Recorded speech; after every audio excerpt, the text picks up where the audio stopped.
Good evening. Oh. Be back in a moment.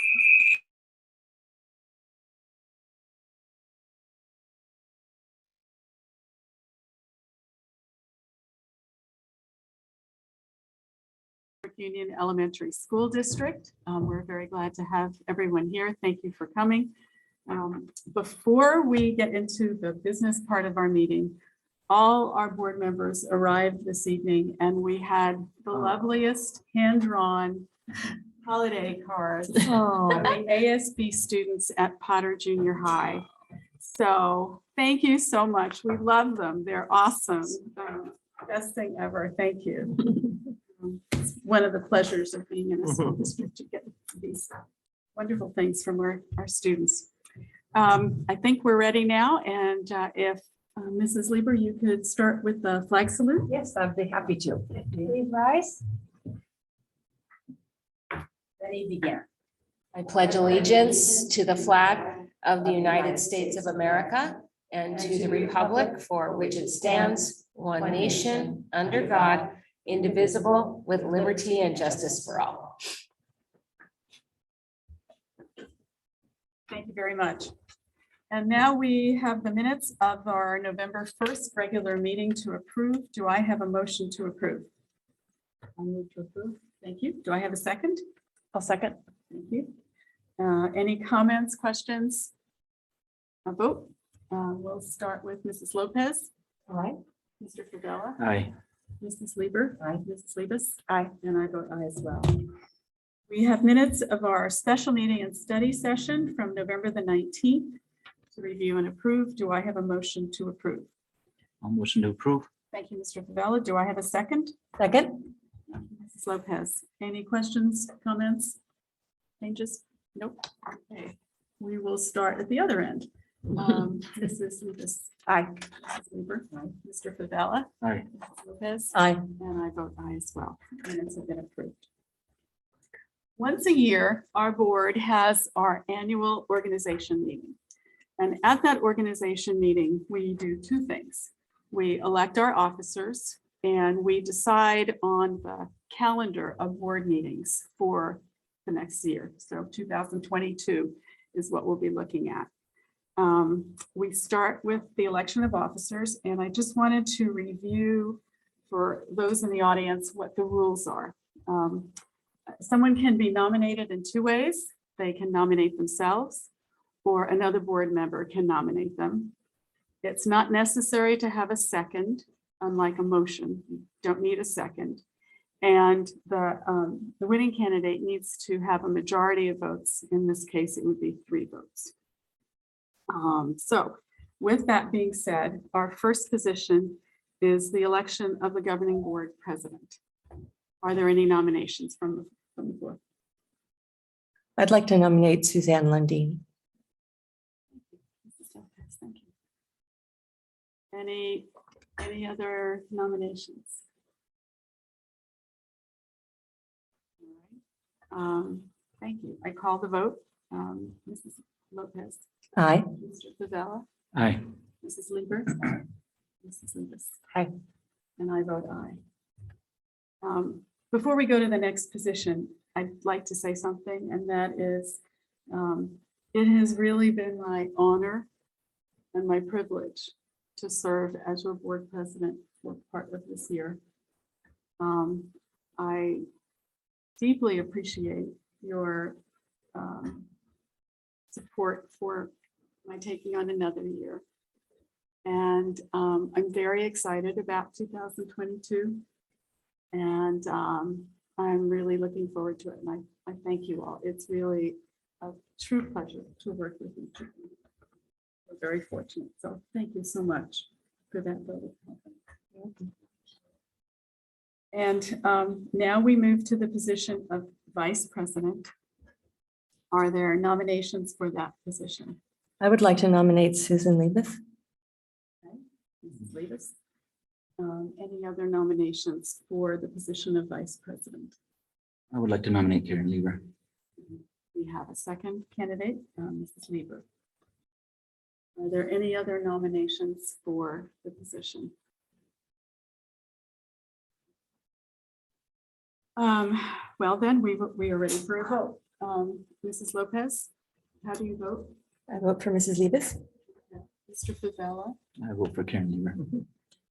and Mrs. Lieber I vote for Karen Lieber.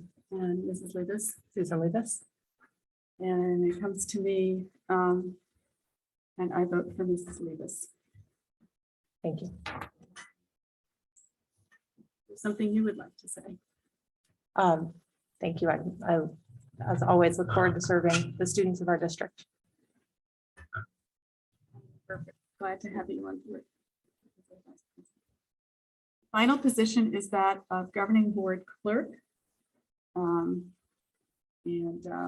Do I have a nomination for that position? I would like to nominate Ricardo Favela for clerk.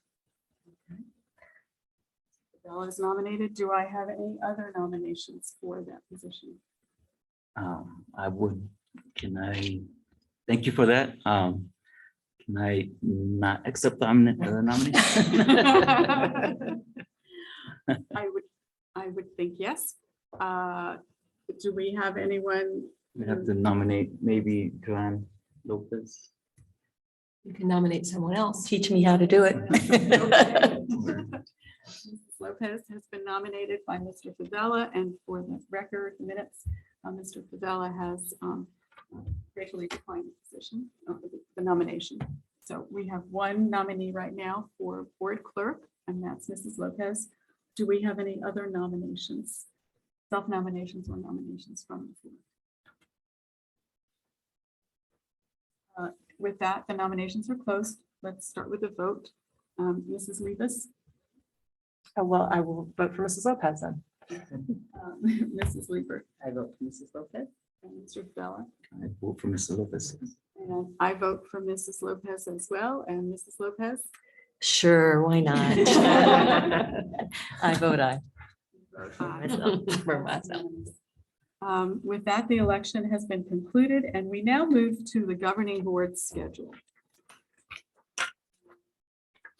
Typically, but not always, our board meets the first Monday and the third Monday of the month.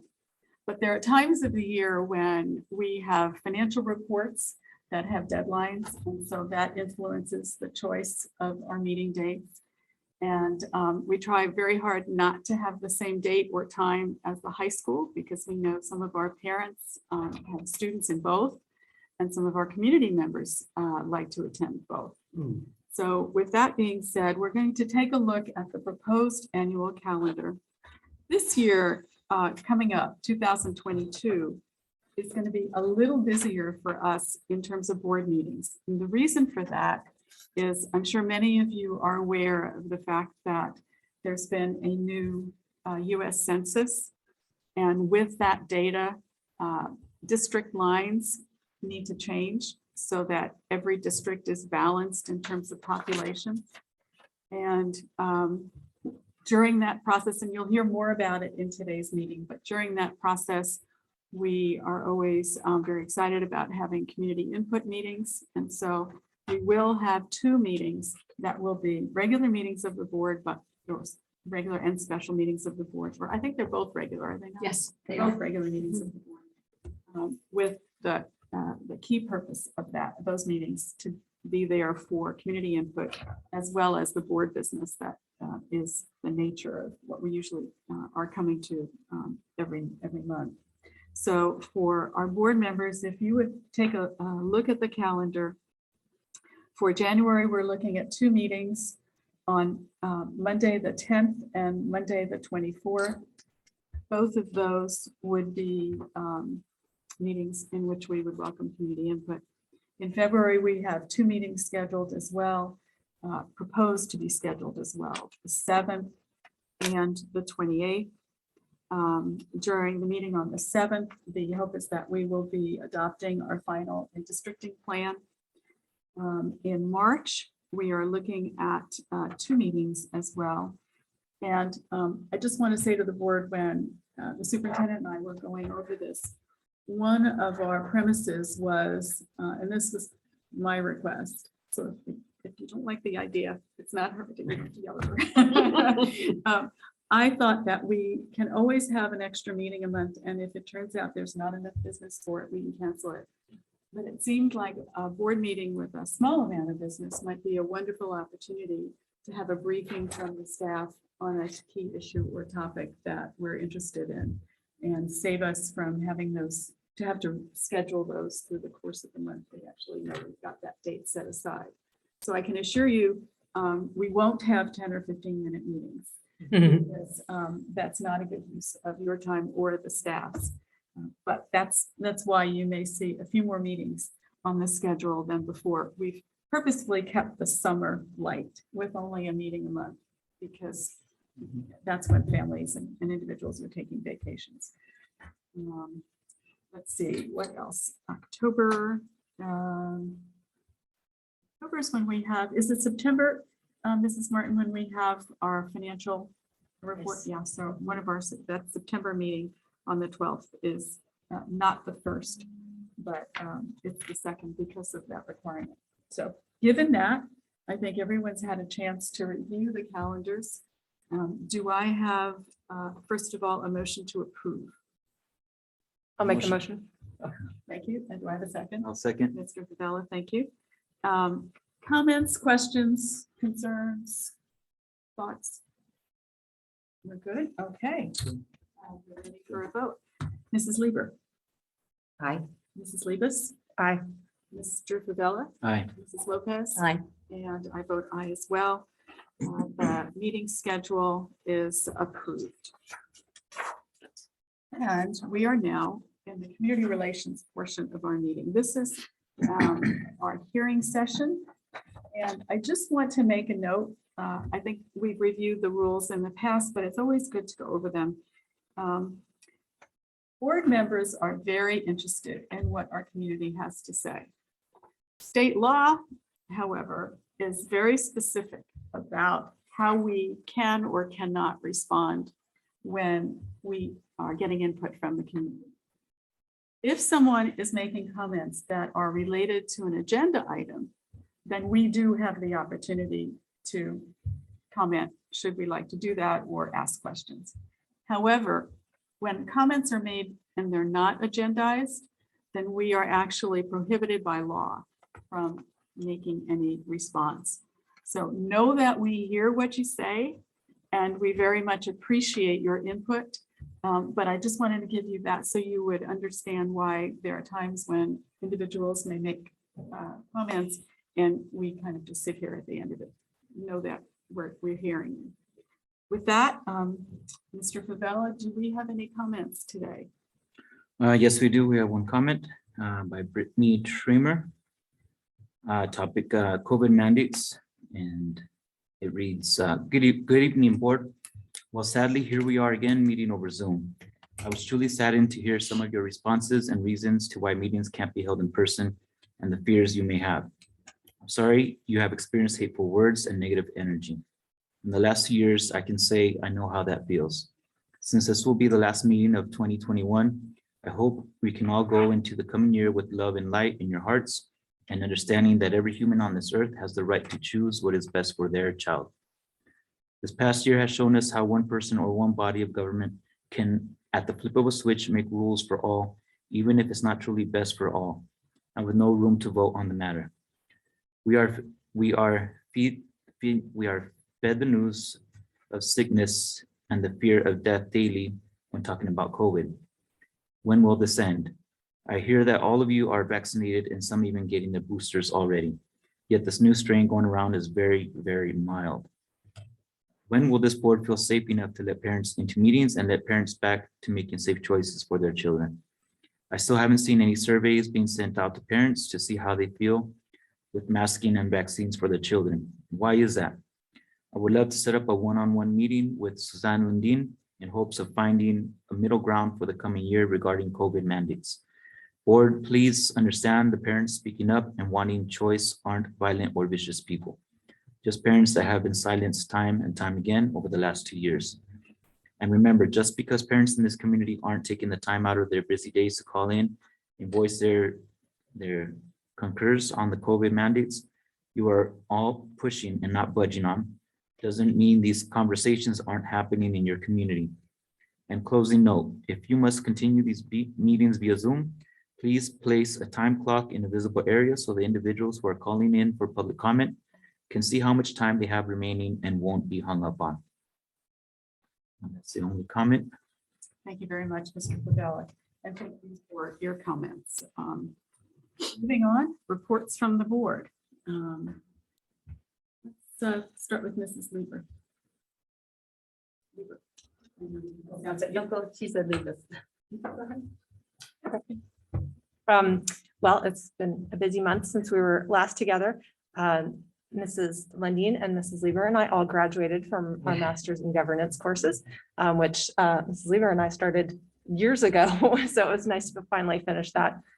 I happened to meet our district social worker at a Fallbrook Regional Healthcare District meeting, and she's wonderful, really energetic and passionate about her work. And I was glad to see her out in the community, learning about resources to connect with our students.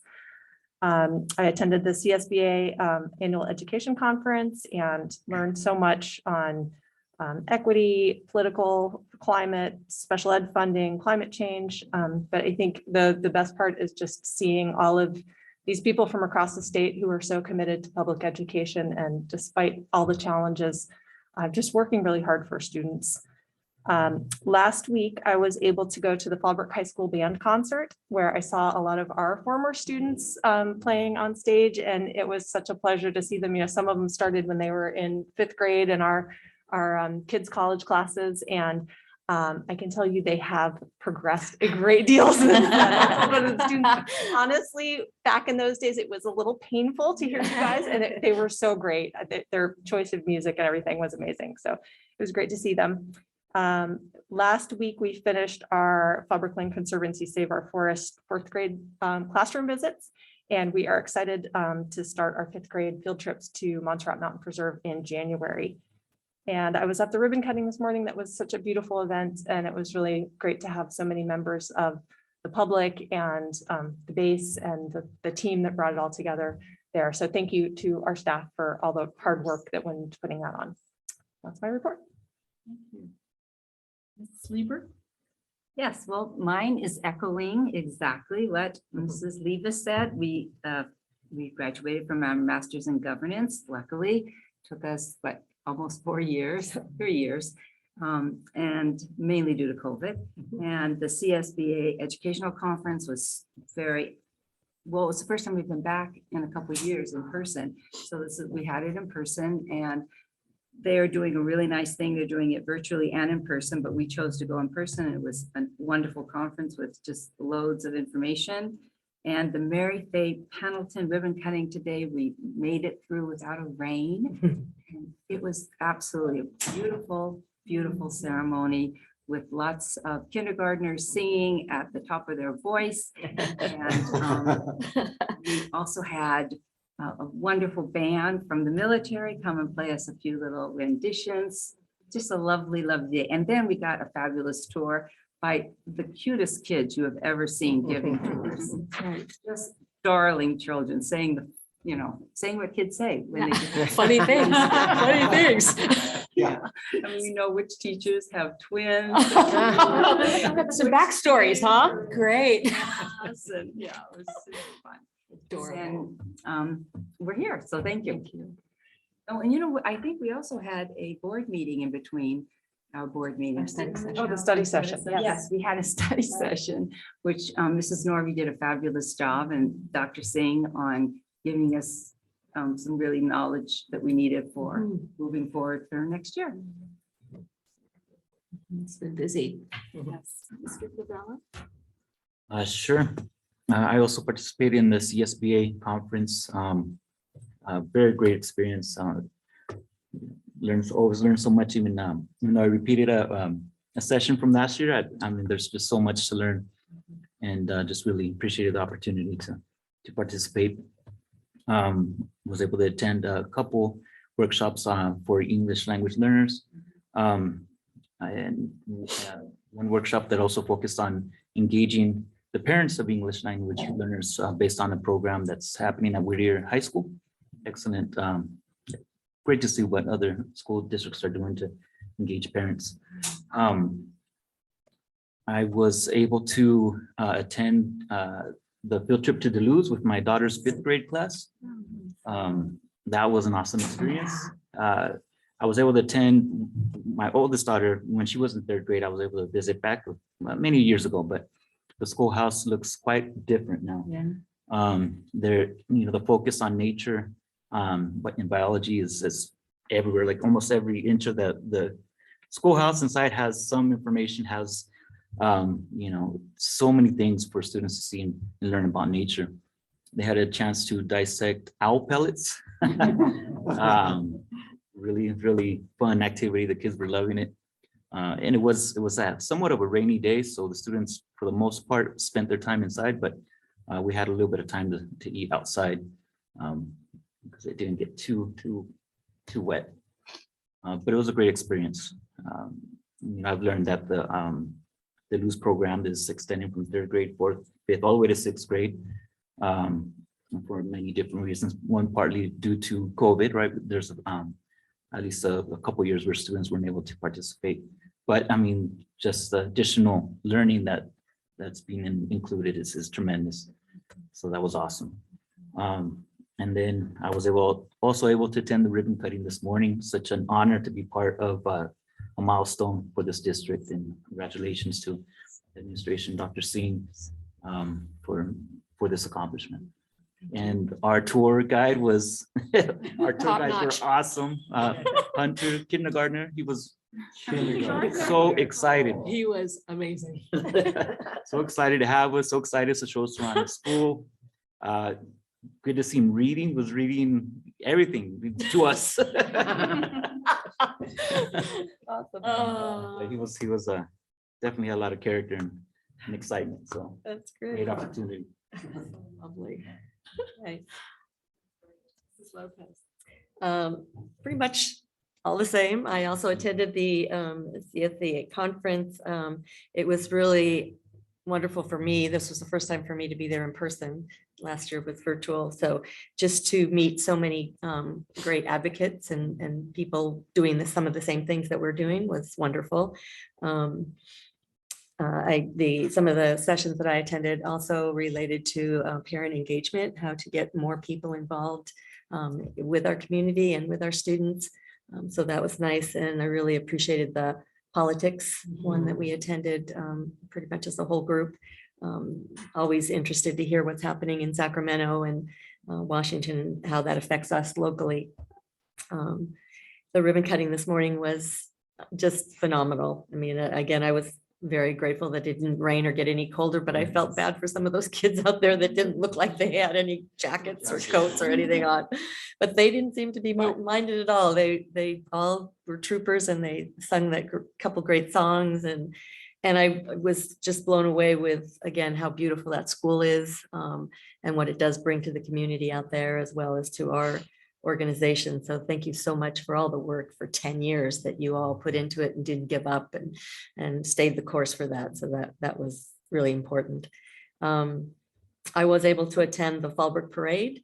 So I first time for going in person for that as well. So that was fun to see quite a few of the school bands and entertainment and the dignitaries that were riding in the old cars and the carriage and different things. So that was fun.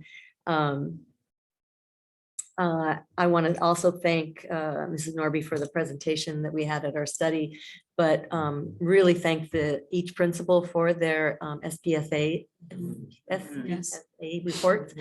They were unbelievable. The principals and staff did a phenomenal job on those reports, and I hope that they hear that they were good. I also like to thank President Lundeen and Superintendent Singh for allowing me to sit in on one of the planning meetings, the agenda meetings. That was very informative for me to learn just that process and what's going on and how that happens. So it feels like it's been a really busy month. So hopefully things will calm down a little bit. For sure. Thank you. Well, from what you can tell, it's been a very, very busy month for this board. We've jammed it full of educational sessions, both in-house, the one Mrs. Norby and Superintendent Singh put on for us on assessments, and the 3.5-day conference in San Diego, the education conference from CSBA, just chock full of amazing information. There was an 8-hour workshop for school board presidents the day before it started.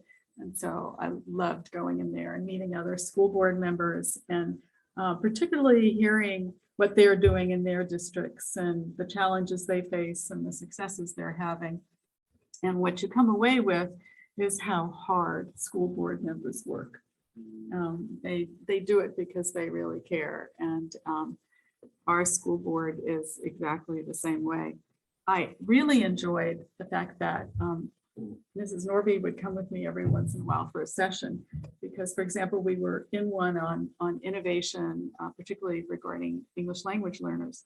And every once in a while, the speaker would give a suggestion of what to do, and Mrs. Norby would lean over and say, "We're already doing that." And it was just wonderful. We were hitting all the marks every time they would suggest it. She got, "Yeah, we're doing that too." So thank you so much for coming and helping me out with that. Dr. Singh did the same with the political workshop, which really underscored for me something I hadn't thought a lot about. And that's the importance of advocacy. Obviously, that's one of the key roles of a school board member. And it reminded me how important it is for us to do that.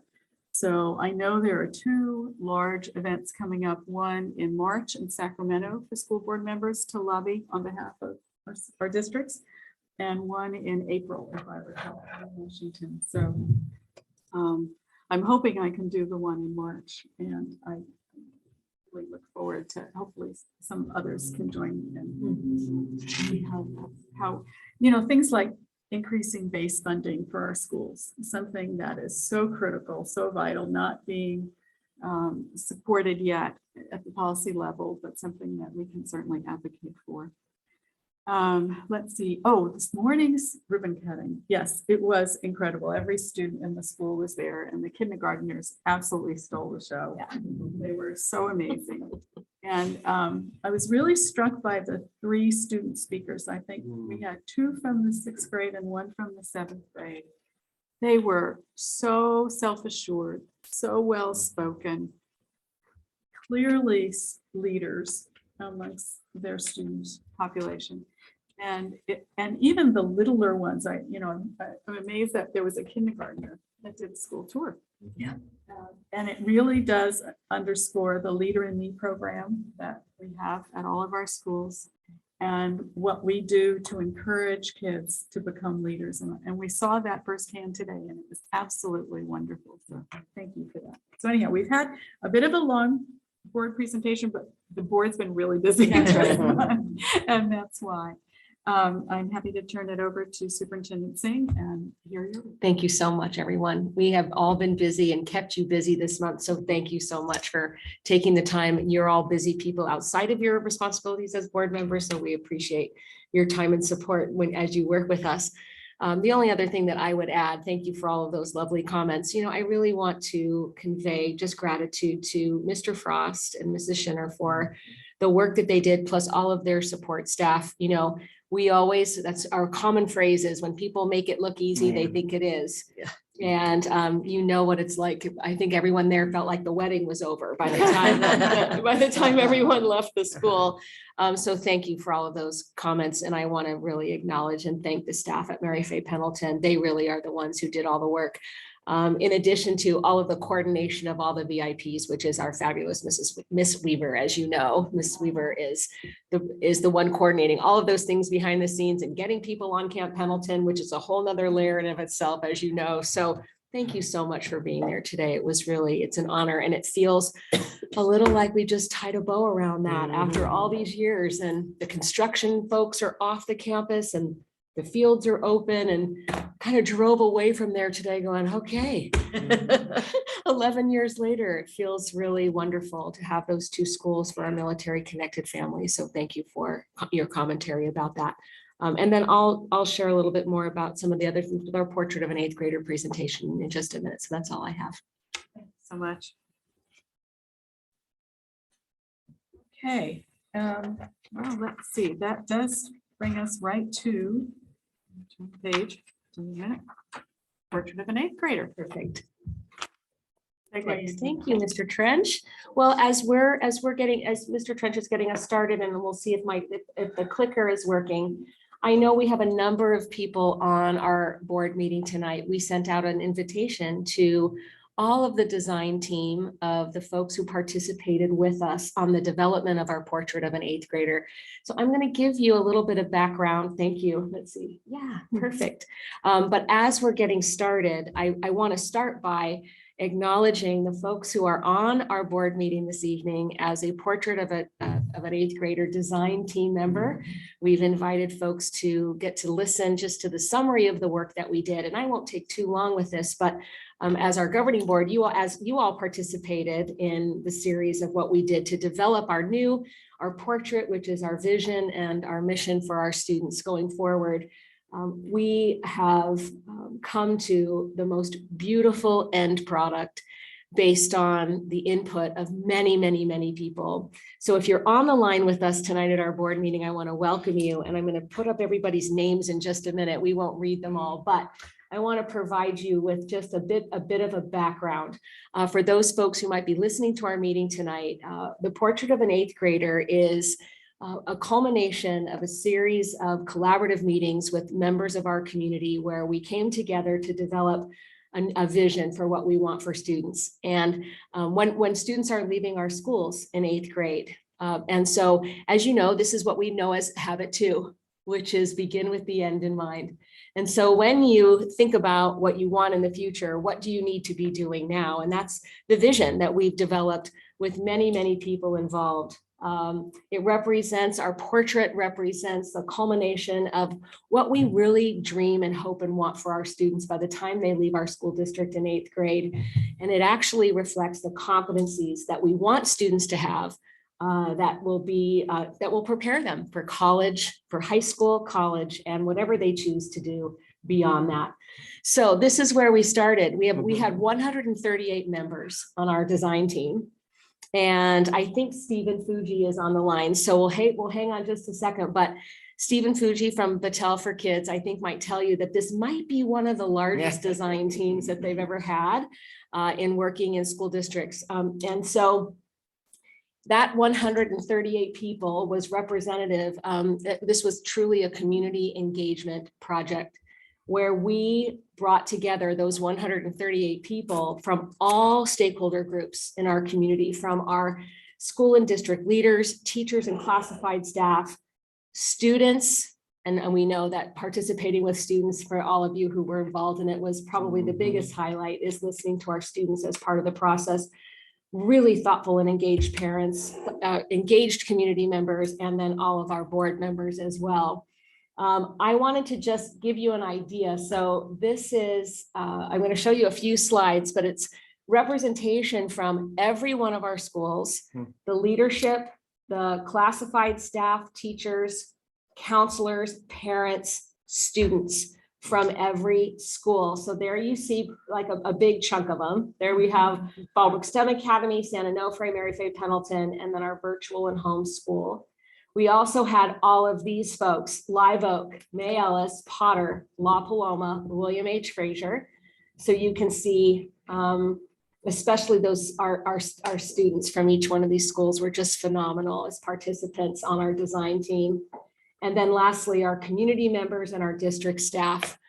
So it truly was all voices from all stakeholder groups in our community. And we're very, very proud of that. And it's really one of the reasons why we were able to come to the most beautiful vision for what we want for students. And I'll show you that in just a minute. So I think Stephen Fuji is on the line, and Mr. Pell, if you don't mind letting him in. Stephen, I'd love for you, if you can jump on. Everybody will remember Mr. Fuji from Battelle for Kids, who facilitated these big groups of folks. There he is. Hi, Stephen. Welcome to, we just wanted to give you just a minute to say hello and to thank you for being a part of this process. Thank you, ma'am. And I will promise to take just but a moment. But Madam President Lundin, distinguished members of the board, dare I say, superlative Superintendent Dr. Singh. It's an honor for me to be able to be here and join you in your board meeting tonight. Thank you for this. I think one of the things that is maybe really important to say just in this timeline right here is let's remember what the world looked like. Our actually first in-person meeting was February 24th of 2020. This was a moment before the world changed and we were talking about a dedicated vision for what it might mean for Fallbrook Unified Elementary School District students. And through Dr. Singh's leadership and through your willing community participants, we really did engage with 138 folks over a pandemic. And I think it's really important to say that these folks were certainly engaged and wanted to talk about a vision for students. I heard all of the wonderful comments and appreciation for the opportunity of the opening of the new building. Congratulations to all of you. I'm calling in from Ohio, where I too am a school board member and can only imagine the amount of pride that you feel in this moment. Certainly all of those things are accomplishments in and of themselves, and with the opportunity to do this throughout the pandemic and persevere is certainly just a level above. So congratulations to everybody there. Also, congratulations to those of you who have finished your board governance course. I have yet to accomplish that necessarily myself. If you think about this timing and the excitement that you feel as you saw that portrait of an 8th grader in your new facility, these things aren't by accident, right? 138 folks, your stakeholders, internal and external, came and really engaged in this under Dr. Singh's leadership. The idea of being caring, confident, innovative, resilient, and scholarly, we certainly saw that not just today, but over the last 22 months. I can understand the pride that you feel in this beautiful outcome.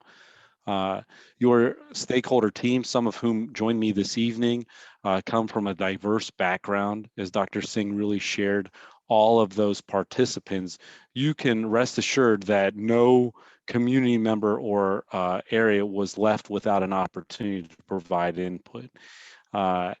What I think we walk away with in this vision doesn't only demonstrate kind of education that we aspired to be in the past, it also represents a little bit of an aspirational notion as we continue to move forward. Your parallel ideals and goals from the leader in the inhabit too, of beginning with the end in mind, as well as learning to advocate, and all of the wonderful ideas that are kind of embedded in that also become apparent in a visual such as this portrait. I want to thank not only Dr. Singh and this team, but also Stephanie and Seth for their willingness to kind of stay engaged in the process. And Mrs. Lopez, as I listened to the beginning of your board meeting, I heard you talk about parent and family engagement. From my estimation, several states away to your east, I might say that Fallbrook Unified Elementary School District might be able to teach the master's course on that, as you looked at how many folks over the course of this process stayed engaged, wanted to contribute, not just to the district from a sense of obligation or from a sense of having children there, but also who wanted to contribute to this district in a sense of where we're going in creation of that vision. I think you all are really sitting on something that is truly special. I admire not only your leadership, but your board governance for allowing this vision to move forward, not just at a time when we think of school as normal, but at a time when we think of school as what is it going to be given these current situations. Thank you again for the opportunity to join you. I really enjoyed this process. I think you have a lot to be proud of, and I appreciate Dr. Singh, especially your leadership in this moment. It's also nice to see Mrs. Norby, but Dr. Singh, your leadership in this moment is you really considered this vision for children moving forward. Thank you. Thank you, Stephen, so much. We appreciate that. We're used to seeing you in this little square. So I wanted to just briefly thank you for that. I wanted to just give you an opportunity, just a quick, for those of people who were not involved in our design process. We had a series of 4 meetings facilitated by Mr. Fuji. And if you'll recall, the first one was when we looked at the landscape shifts and why as we think about what we're doing in our schools, why it's so important that if we know that we're preparing students for a world that is so profoundly different than when we were all in school. That has implications for what we do in our schools. And so Stephen took us through that opportunity to see how has really the world changed in the last several decades, and what do we need to consider that we need to be doing differently. That was in our first meeting. Next, we had, thanks, Seth, could you, thank you. Next, the next meeting, we had the opportunity for everyone on our team to talk about their hopes and dreams and aspirations for our students now and in the future. Everyone provided their responses, they were rated, and we looked at trends. And we looked at common language that we could all agree upon about what were our hopes and dreams for our students. The third meeting, Stephen took us through looking at reviewing the skills and literacies and mindsets, in particular competencies that we know that students would need to be successful in their future.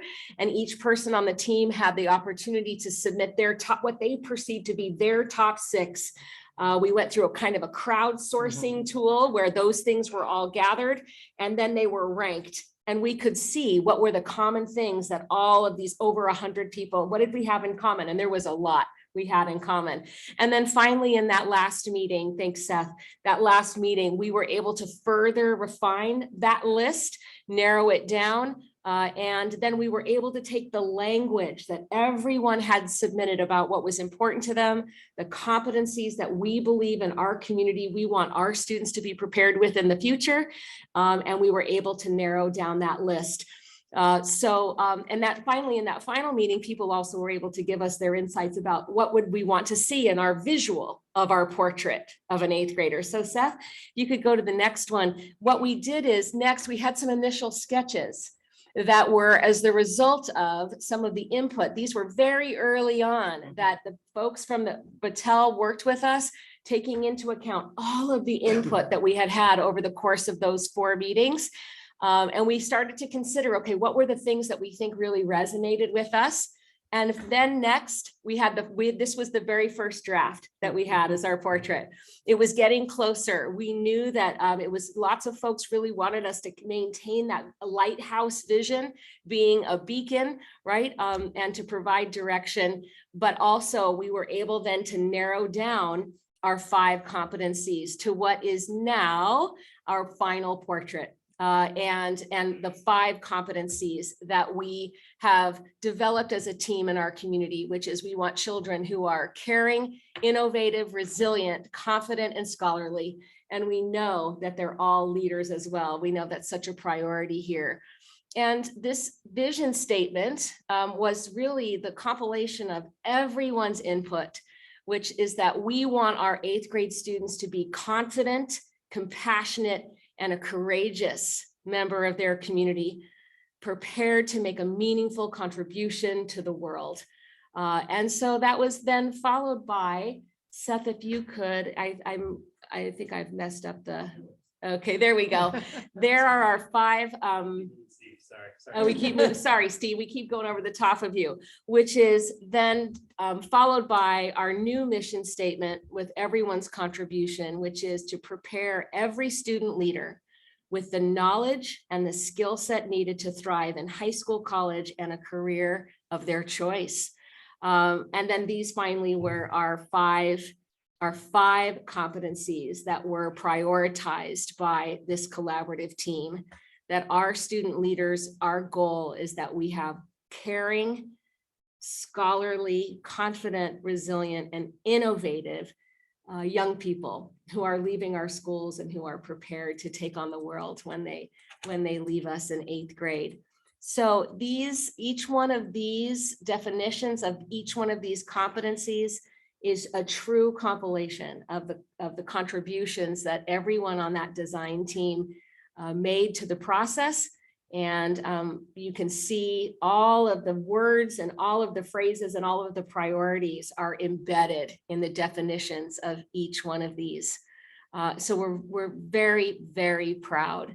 The notion of our students being caring, the idea that we wanted our students to be compassionate, and that we want them to lead and create a caring and inclusive community. That they're scholarly, and that we want them to thrive academically so that they're prepared for high school and college and beyond, that they're confident, they're proud of their identity, and they act with purpose and persevere through adversity. Resilient, that they're able to adapt and they're responsive to feedback, and they're able to adapt as needed in what is a challenging world. And then finally, that they're innovative, they're problem solvers, and they're prepared to tackle challenges. So all of these 5 attributes come together in what we know and what we collectively decided was our vision for students when they leave our district. So as I close here, I thought I'd share just a couple of comments from folks who participated in the process that are the design team members. We received feedback from them all the way along the process, and that this was one about just, this will definitely provide a purpose and a focus for all in the FUESD family. I appreciated the opportunity to discuss, develop, and decide what our overarching skill set we all believe our students need, which was such rich discussion during those 4 meetings and all of the breakout rooms. And so what's next? In addition to asking you to take formal action to adopt our portrait tonight, we know that we'll be moving forward on a rollout of our portrait and our vision and our mission statement in our communications, in our schools, and in our community. We're going to continue to focus on our visionary leadership, how we look into the future and what we want for our students, and the ways that we maintain a caring and responsive culture in our schools. We want to continue to measure our impact and using meaningful evidence to monitor student progress with a focus on their academic growth and improvement. And then finally, we think is really, as we looked at those landscape shifts and really wanting to be thoughtful about how we prepare students for the future, is how do we integrate rigorous academic content with the experiences that cultivate those skill sets of being caring and innovative and resilient. Those things go together to help children and young people become a well-rounded young adult as they transition to high school. So in closing, I just would add, this was Madeline, and you may remember Madeline. And Madeline, if you're on the line, you're one of the many students that we were so proud of, but I wanted to use Madeline's comment.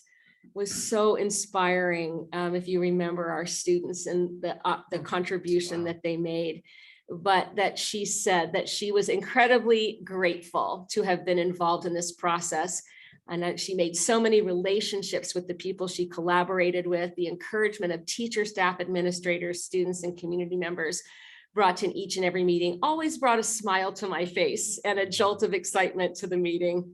The people who are a part of the portrait of an 8th grader definitely will always be in my heart and will always have played a vital part in the growth and the learning environment for FUES students and FUESD.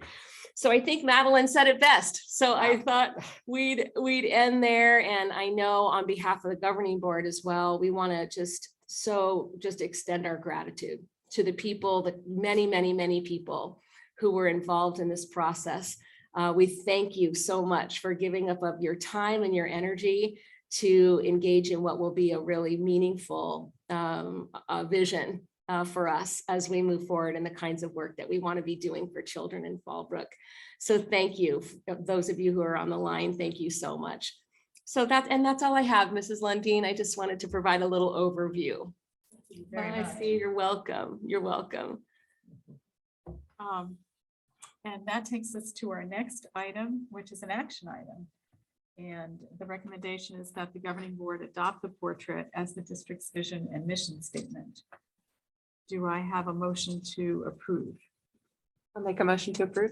Thank you, Mrs. Libas. Do I have a second? Second. Thank you very much, Mrs. Lopez. Discussion, comments? Good job, everyone. Fabulous job. Everybody did a great job.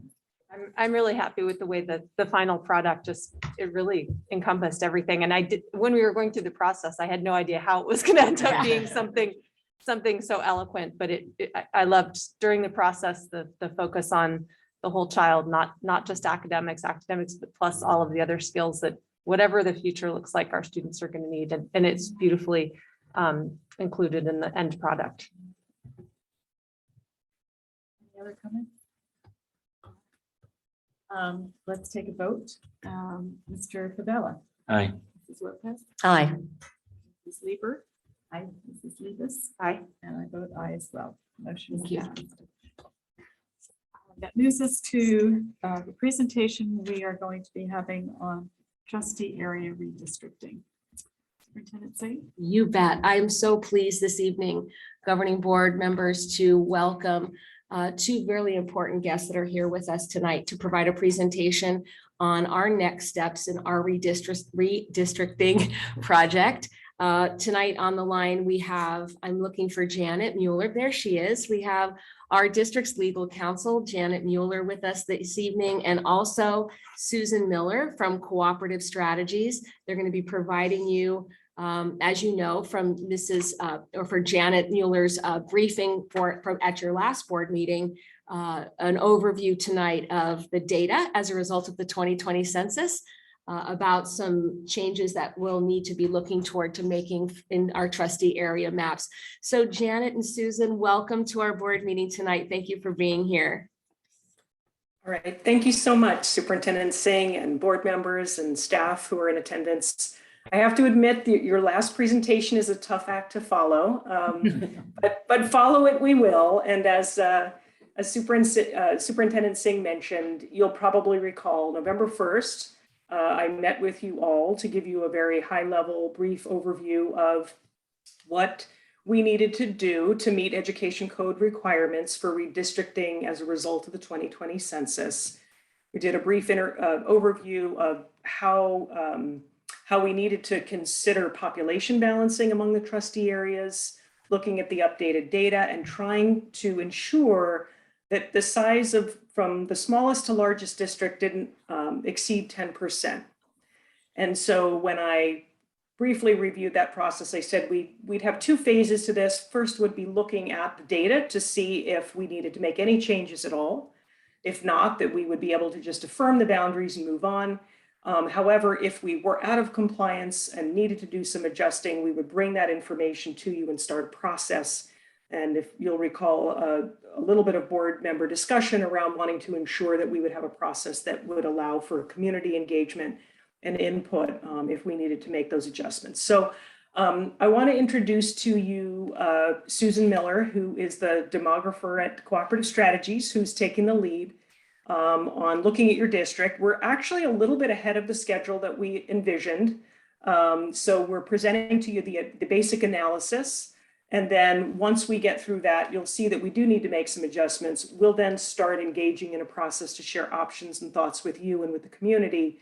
And then in a series of kind of engagement meetings in the first couple of months of next year. So with that, if that's okay, Susan, if you would go ahead and share screen, Susan will take us through the analysis that Cooperative Strategies has done for you. Great. Good evening, all. Thank you so very much, Janet. As we all are familiar, I'd like to share my screen, please. Let's see. And we'll get started with the slideshow.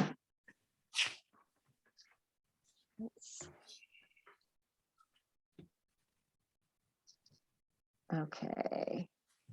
Are you seeing my screen with the slideshow, or? Yes. Is that Yes. what you're, okay, If- great, wonderful. You Okay. might want to be in slide mode. Yep, that's perfect. I'm always okay. concerned that when I have two screens going, that I have them both. So this is our first round, as Janet mentioned, just to bring you all up to date with how we start to look at balancing trustee areas. And we'll walk through your data specifically. And then Janet and I will kind of talk about what the next steps might be. So when we start to think about what the redistricting is going to look like, we are looking really at what the California Department of Finance has provided to us back in September. We're given the updated data, and we are looking at the overall population growth of your area. So that was about 12.3%. The total variance of the Fallbrook Union Elementary School District is about 24.5%. And the way we calculate that is by taking your most populated trustee area, which is number 4 of about 15,388, and comparing it to your lowest, which is trustee area number 3.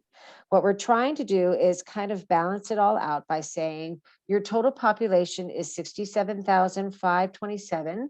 You divide that by 5 so that you're getting a balance of what each area should be kind of looking at in terms of population served.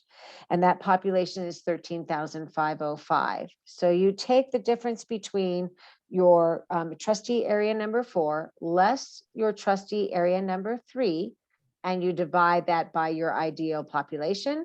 And that's how you come up with your variance of 20, of our 24. Are there any questions related to that? Okay, great. So moving on to page 3, this is just a snapshot of the overview of your geographic area that you serve. And we're looking here at the 2020 census data of various protected classes.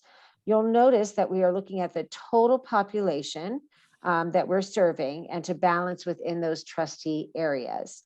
So for looking at the variance, we notice that the Hispanic population is our largest protected group of constituents that we need to be focusing on. And that is at 37.7%. And we also then look at the voting level of those that are age 18 or higher. And that is also showing that that is the largest protected minority of 34.1%. Moving on to our next page. This one actually focuses in on the density of our different minority populations served. And so this is focusing on a graduated color map. So as the lighter color, shall we say, is less than between the 0 and 10% of our Hispanic population. And then as you start to see the graduation in colors, we can start to see that as it gets darker over time or over area, we can start to see the different populations that we're serving in different parts of our community.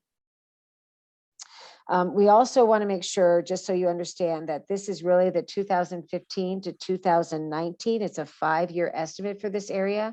So this adjusts over time, but for the purposes of the work that we're doing, this is the snapshot that we are taking at the moment. So these are your current trustee areas. Up in the upper right-hand side, you'll see it's kind of a zoom out. So we say, that you're looking at a smaller picture. As we zoom in, we're trying to show where our trustees are right now and their term so that we can see where our trustees are serving the constituencies right now in their current trustee areas. So we have a number of trustees in the 2022 election cycle, and then in our outer region of 2024, and then also within our trustee area number 3 of 2024 as well. So this is another big data sheet that we'll go through and take some time if you all would like, trying to determine the overall variance, as I mentioned earlier, of 24.5%. And what we really want to be trying to think about is how do we start to be balancing and what are the goals and objectives that you all have for adjusting for the variance. Some districts will say we just want to drop a little bit below, the 10%. Others are kind of looking at the middle term of 3 to 7%, give ourselves breathing room. Other districts will say how, what's the opportunity if we were to try to get down to a lower level of variance in the 2 to 3% range. So this is just trying to give you guys an understanding of where you all are right now, and then help Janet and I to start thinking about what could be and what you all would like to be seeking for future opportunities and future analyses. So as I mentioned before, trustee area 4 and trustee area 3 are the ones that we're benchmarking off against because one is the greatest in terms of size of population served, and one is the trustee area number 3 is that has adjusted to a smaller size. So what do we do when we start to think about a rebalancing? Well, we want to make sure the must-dos, the ones that we must do, is that each area shall contain equal number of inhabitants, which is what I was talking about earlier. When we take your total population divided by 5, that's your ideal size that we're trying to get to in terms of a readjustment. We also want to make sure that we're in compliance with the federal voting rights. That's kind of a fundamental component that we also need to take into consideration. And then we also want to make sure that the areas are compact and contiguous, that we're not kind of pulling spaces from one trustee area to another and making it look a little bit odd and out of sorts, so to speak. So we're trying to be thoughtful about how we have a contiguous area of population being served. And we also want to make sure that we are respecting communities of interest, that these are groups that have shared social and economic characteristics. We don't want to be breaking up groups if we can avoid it, so that we feel that we have communities that are kept together. Sorry, I'll go back to my slide. And then what we try to accomplish on the far right, on the right-hand side, is we try to have it make sense, that it follows man-made and natural geographic features as much as possible. So if there's a distinctive highway, or if there's a distinctive river, or if we have a certain hillset area, we try to be honorable to those geographic spaces that really are distinguishing certain specific geographic areas.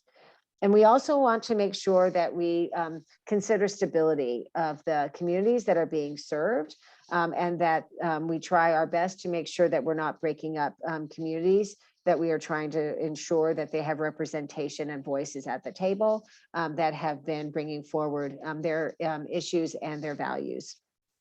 And then the other considerations we have is that, are there certain components that we have to be honorable to? Some districts say this area has always been served in this way. It overlaps this territory, et cetera. So we want to be cognizant of the local concerns and local issues that you all may have. And with that, I'll go to the schedule that I believe was touched on briefly by Janet in terms of what the process looks like.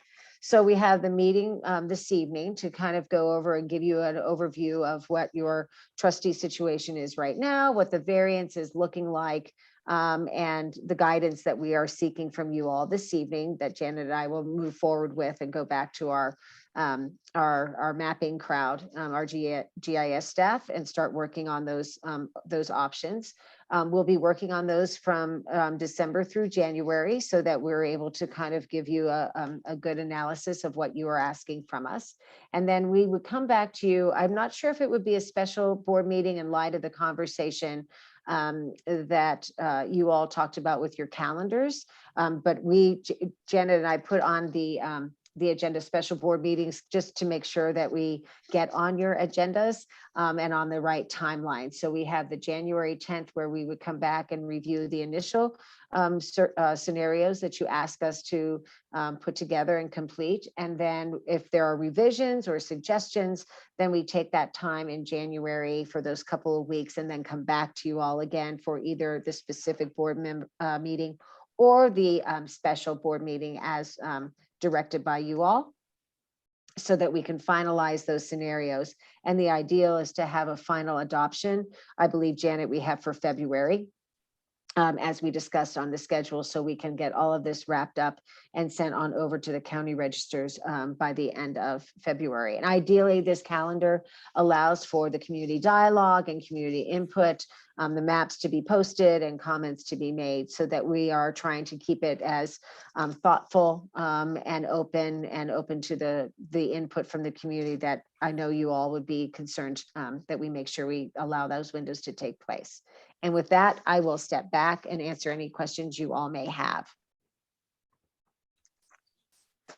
Now, if I recall, we're under deadline. As I recall, the census data itself came out very late, August or so, and that this whole process has really been condensed. Can you remind us and also let the public know what the timeline is for the deadline? Yes, the final map has to be adopted before March 1st. So every district that has trustee areas in California between about late September and March are all trying to accomplish these same tasks. And if you recall from my original presentation, this is really not a full redistricting process. The education code is really looking at this as sort of population balancing. And so we're not starting from scratch. You know, we have trustee areas. We're really looking at the places and the areas that need to get a little smaller and those areas that need to get a little bigger, and trying to make adjustments that make sense within what we've got. But that said, I do think our intent is, I would say within the next 7 to 10 days, start getting some maps posted so that the community can start sort of taking a look at this over the holiday period, submitting some comments, and we can sort of get the process really going pretty robustly here in a very short amount of time. I also wanted to make the comment that the January 10th meeting, we're looking at having that start at 4 p.m. And the rationale for that is that the high school board meeting and the work that you're doing with the high school is scheduled to be discussed that same evening at 6. So we've moved our meeting to 4 p.m. to allow parents and community members to attend both. And then the meeting we're having on the 24th will begin at 6 p.m. So that depending on people's schedule, whether they need an early meeting or a later meeting, we've got 2 different ones to allow for maximum participation. And just one last thing I wanted to do is to thank both of you for doing such an amazing job pushing this as fast as you have, knowing that you've got all these other school boards, school districts that you're trying to do the same thing for. So we're really, truly very appreciative of your doing that for our district. Any other questions, comments, observations from trustees? We also have ways for the public to comment on our website and they don't necessarily have to come to those meetings at those times to have input. That's correct. Mrs. Right. Yeah, we will have a dedicated input page. We will create a dedicated web page for just this purpose, a link on our homepage. Maps will be posted. We'll have a form where people make it very easy for people to submit comments. We will have the opportunity to submit comments in both Spanish and English, and we'll have those translated for you we will compile whatever feedback we receive to have you consider the public's feedback in the final decision that you make on February 7th. We'll have an email address and a form to fill out. So there'll be multiple ways for folks to engage if they would like to, in addition to attending those board meetings. Mrs. Levis, thank you for that, because that's important for us to underscore. And it's nice that this isn't a full redo, that this is just a slight adjustment. We're grateful for that. Well, thank you very much, both of you, for coming today and giving us this very good presentation, great overview. We appreciate it. All right, Last thank thing, you all. Lundeen, I would say is that whenever they'll work on the map of several scenarios now for you. I will share those with you and they'll be posted on our website, as was mentioned. We'll likely have those up sometime during maybe the Christmas holiday. So anyone who's interested in seeing them. And then when we get back again after the holiday, we'll make sure we communicate that out, that the maps are posted there if anyone would like to, contribute comment there. But we'll be working behind the scenes during the vacation to try to get things done and up on our website, and then opportunity for people to start to engage with us. You bet. You bet. All right, Question. Thank you. And I guess for the demographers, I remember the last time we went through this process, the maps were very helpful. We were able to see the population by census tracts. Will that be an option as well for the maps as part of the detail. Yeah. We will do our best to zoom it in as well as we can, so that people are able to see exactly which tracks. And so ideally, the maps that we post for your community, people will be able to kind of move them a little bit, shall we say? So they'll be able to be, not interactive, they're not gonna be 3D, Right. but they'll be able to, you'll be able to see the maps. And I will check with our mapping guru to see how detailed we can get for the census blocks, Mhm. if that's helpful for you all. I think we had also perhaps talked about not just having one version of a map that was the whole district, Right. but that plus breakout maps, which would show streets. So we have some landmarks and kind of know where things are.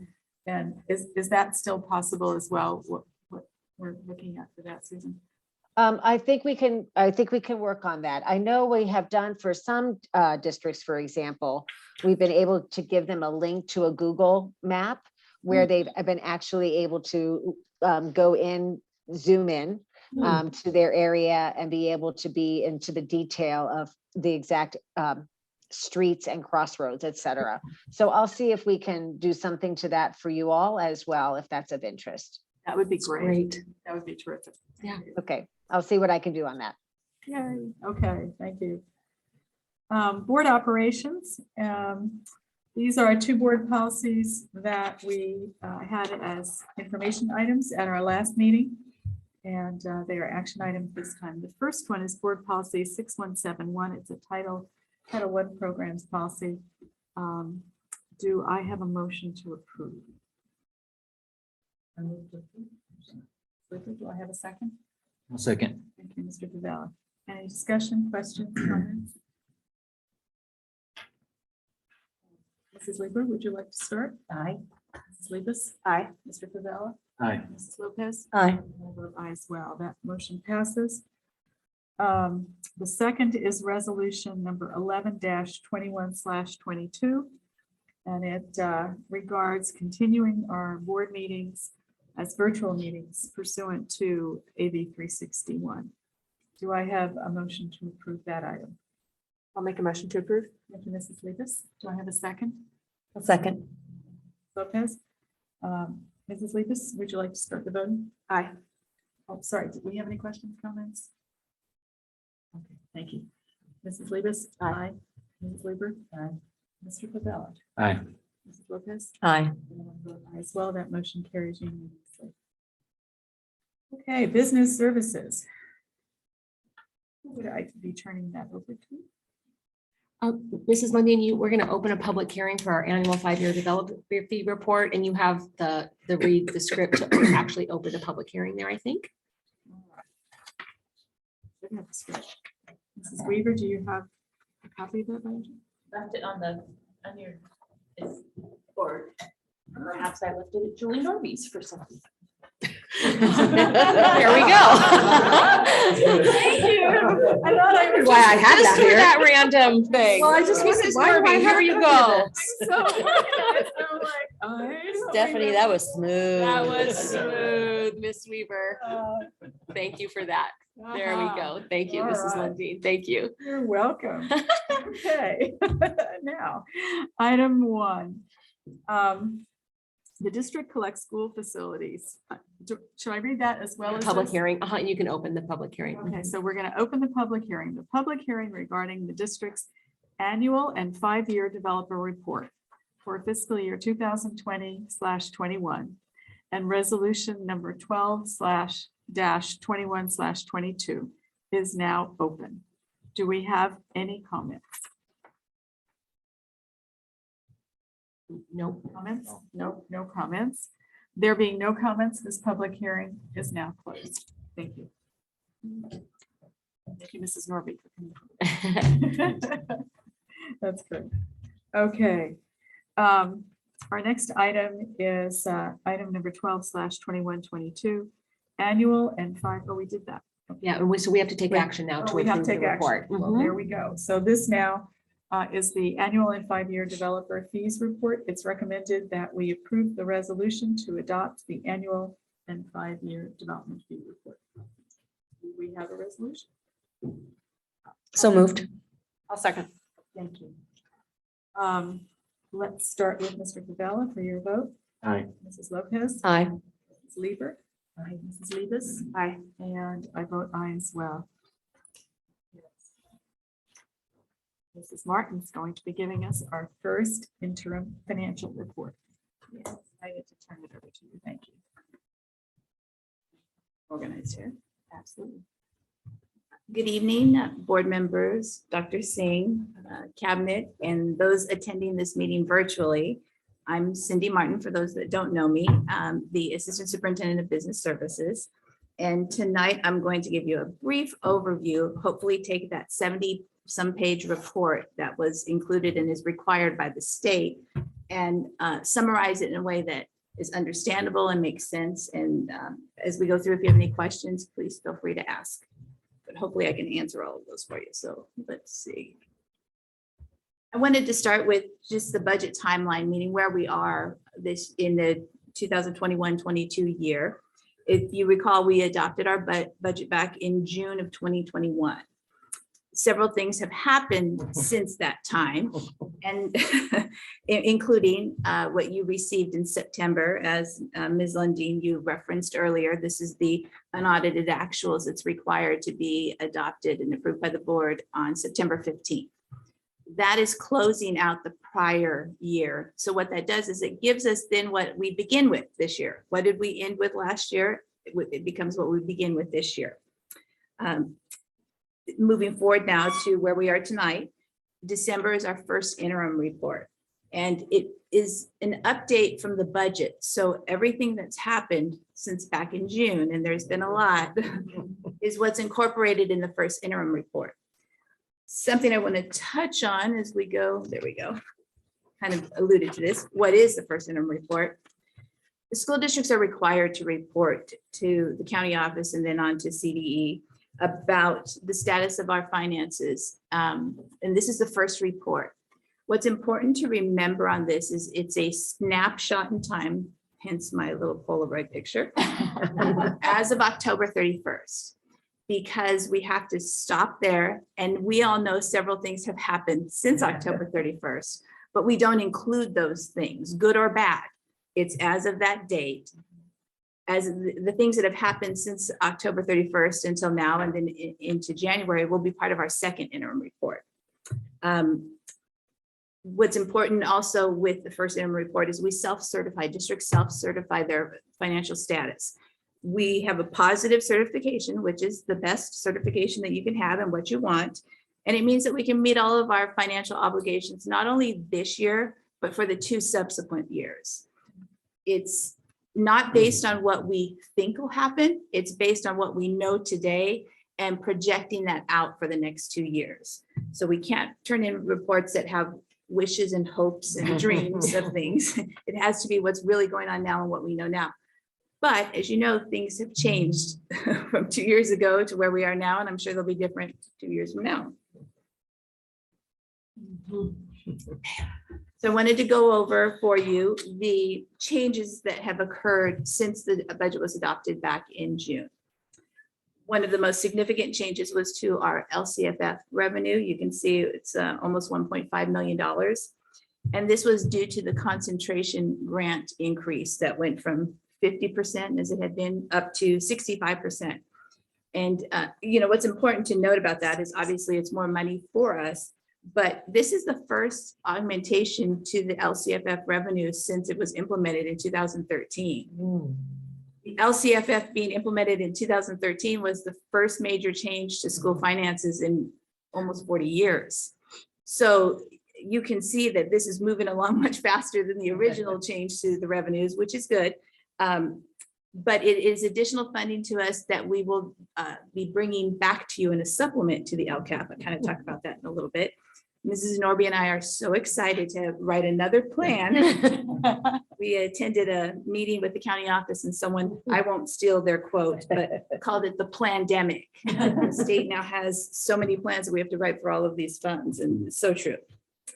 On the federal revenue side, you can see it's almost $1 million increase. And this really is Medi-Cal funds, which was a small dollar amount, but it's our ESSER funds. We didn't have, as you recall, you adopted the ESSER plan after the June board meeting. So we're incorporating it now.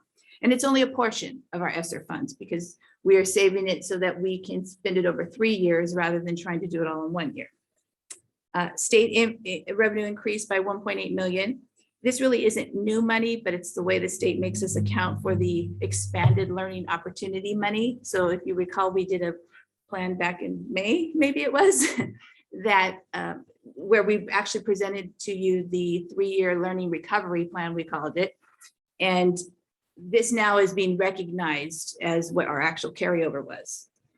Local revenue, almost $2,000, and that's really donations, and that number increases, you know, as we continue along, but it's usually for our PTAs that have donated for different activities for our schools.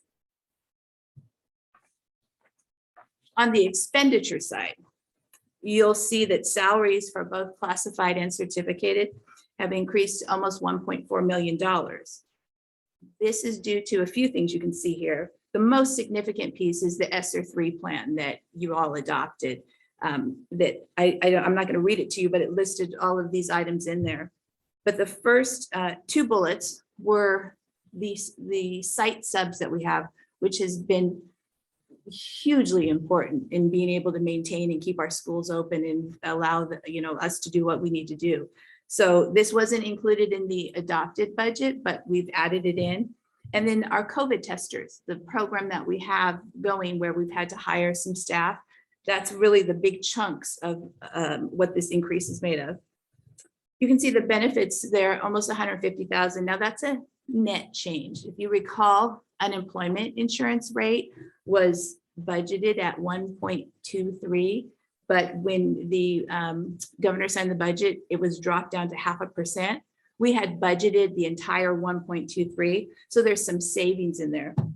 At the same time, the statutory benefits, the retirement and the workers' comp, that all needs to be calculated on what these new positions are. So that's where you see that almost $150,000 increase. Supplies is such a broad category. It encompasses so much, but you can see we've added 1.3, almost $1.4 million. Again, ESSER plan items, ELA intervention materials to support the textbook adoption. So that was an expense there. Technology upgrades. You see as we present to you the purchase order reports and things of all that we're doing. And then something that was actually very exciting, Mr. Kirby Fell, our director of technology, was able to do was replace the projector systems in our classrooms so that they are the same as what we have at our brand new schools. So rather than the clunky projectors that were becoming outdated, it's much more improved. I won't try and explain the technology of it, but it was something that was really exciting that we were able to do and actually use some of this COVID funding as it's a way to help the kids better interact, the teachers better interact. So we were excited about that. And then other safety issues, replacing radios, walkie-talkies, those are very expensive. But we have to think about, we've increased the number of playground supervisors, the outdoor learning spaces, having the cohorts and spread out. They need radios to be able to communicate, to each other.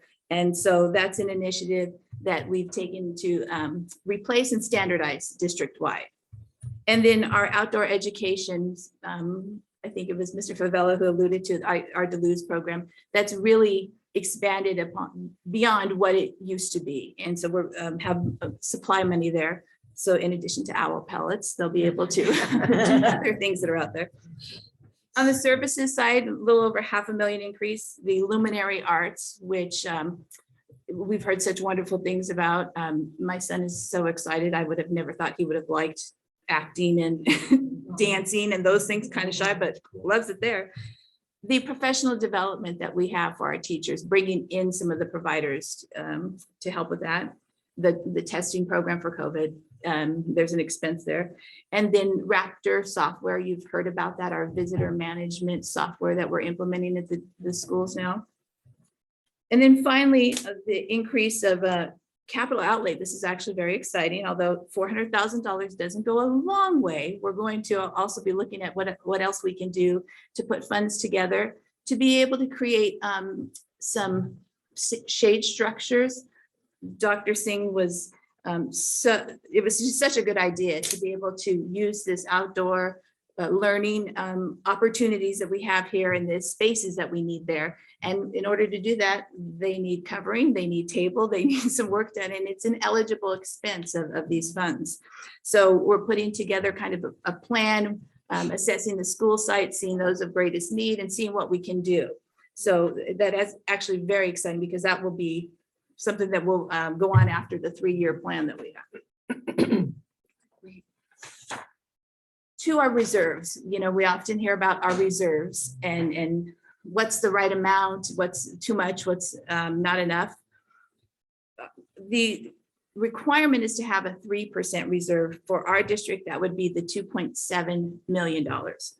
We actually have 4.3 million, so we have almost a 5% reserve, which is good. There is going to be issues for districts in the future who have too much money in reserve because of the triggers of Prop 98 and how much money the states had, and the economic recovery has been much faster than anticipated. There's are a couple laws but in place that limit what districts can have in reserves, which seems really odd at a time with the pandemic and you know, being able to do that. But that being said, we're at a good spot. You hear me say maximize our revenues. So when we maximize our revenues, what we're doing is we're saving that money for future use. What that also means is the term deficit spending. We're saving the money now to use in a future year. Something that I do want to point out, because I think it's important to mention, when we're saving the money, that doesn't mean that we're cutting services or reducing services, or that any child, teacher, school is going without. What it means is we're looking at our available funding sources and saying, we have money that pays for that specifically. Let's charge it there that's eligible, and let's save our general fund money. So I'll point out an example on the next page, but I don't want, you know, it's not a matter of saving money for the sake of saving money, because we need to be spending it on the kids while they're here. And we are, and then some, we're able to do even more. But I just wanted to point that out because I don't want it to ever be that maximizing revenues means saving and not spending when we should. That is not the case. So when we save the money in 1 year, we transfer it to our special reserve. I think I've mentioned before, think of it as our savings account. And when we do that, we designate and set aside the funds as we present to you and you approve. So for example, the learning recovery plan is now sitting in our special reserve, and each year we'll move a little bit or the amount that we've budgeted so that we can maintain it for 3 years. Again, that is what some would consider deficit spending, where we've saved the money and we're going to spend it in the future year. I told you I was going to give you an example. I know it's very hard to see on this screen here, but we have site and department carryover of over $1 million. We haven't distributed that, but the sites aren't going without. We're using the funds in the appropriate ways to spend first, some of the COVID funding that we've received, because there are strict timelines on those. So by doing that, the sites are getting the benefit of what they would have carried over. But really what it does for us is it frees up that money so that the district can plan beyond just what the requirements of the funding is. We can decide what we want to do with that money and what's best for our students, our teachers and staff here. And summary. So hopefully that 70 some pages was condensed. Again, snapshot as of October 31st. So the things that have transpired since then will be in our second interim report. And so those we will provide an update then. Positive certification. That's what districts want, and that's what we've had, what we have and what we've always had. We have almost a 5% reserve. And then we have an additional 4.5% contingency that's sitting in our special reserve.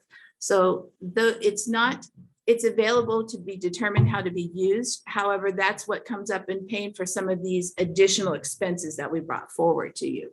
So those are the 4 takeaways that hopefully in that big stack of papers is understandable and what's important to know as a result of that. Next steps. So you can see even his little notepad, her little notepad says, you know, adopt the budget checklist. I was working on this presentation. It was really late at night, early in the morning, and sometimes I get to play with, you know, naming it, the binder there and customizing it there. So it's the only fun I can have with some of these reports. So there it is. But our next steps, the governor's budget is coming up in January.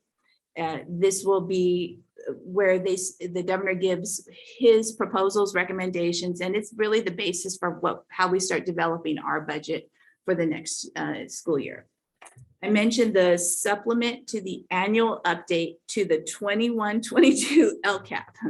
That is new this year, and they say one time, and I'm hoping it's one time, but because of the additional money that we received for the concentration grant, the LCFF money, we need to report on that money and then how it's also coordinating with the other funds we received and what we're doing. So it's not a new LCAP, but it was a significant amount of money we received. And so the state is requiring that we come up with this plan, another plan, and it needs to be presented to the board by February 28th. So that was one of the considerations in the calendar that we presented or that you approved, was making sure that we would be able to meet this timeline. And then finally, we'll do the second interim report, and I will be presenting that to you in March. It will be all of the financial activity through January 31st. So same snapshot idea, but the date then will be January 31st. Any questions? I just want to say, you always have such a brilliant way of taking a huge amount of information and then putting it in haiku form. And now we're even getting really cool pictures. Thank you. So thank you so much. Graphics to Thank you. go. It also occurs to me the amount of time that you and your department and education, I'm sure, have to spend both in first putting the proposals together for the money, then figuring out smart ways to spend the money, and then having to report on not only how you spent the money, but how it fits in with all the other monies that you got that you put in plans for and have to do reports on. You know, I appreciate your acknowledgement. I will tell you that, and it's not just my department, it's district-wide, but I couldn't have been more appreciative of your support of the reorganization we're doing in the business services and the additional positions that you've approved adding. Typically, this report, just to give you kind of an understanding, it's about 300 entries on the accounting end, typically. And as we were working, going, gosh, this is taking a long time. Somebody, this is accounting, 2,464 lines of entries because of all the different funding sources. Wow. And they all have their own requirements. So you're talking 10 times the amount of work there that had it not been for the additional, well, it's not really additional, but the reorganization and structure there, it would have just been that much more challenging to get done. So thank you. Thank you very much for that. It's we who have to thank you and the staff for your consistent work on all this. I wanted to just mention at CSBA, I had a chance to, they showed us how to read the interim reports, and it's like we're under oath, right? I mean, we have to be very honest and very intentional about this certification, and can't be taken lightly. So thank you very much. Okay, on to our next item. I think this is an action item. To approve the first interim. Good, we not only get to hear from you. Yeah. Do we have a motion to approve the first interim financial report? I move to approve. Thank you, Ms. Sleeper. Do I have a second? Second. Thank you. Ms. Sleeper, would you like to do the first vote? Aye. Mrs. Libis? Aye. Gallup? Aye. Mrs. Lopez? Aye. And I vote aye as well, unanimously passed. Thank you. We have another action item. It's resolution. It's about commercial warrants. signature for commercial warrants. So we're now approving agents within the district to sign for commercial warrants.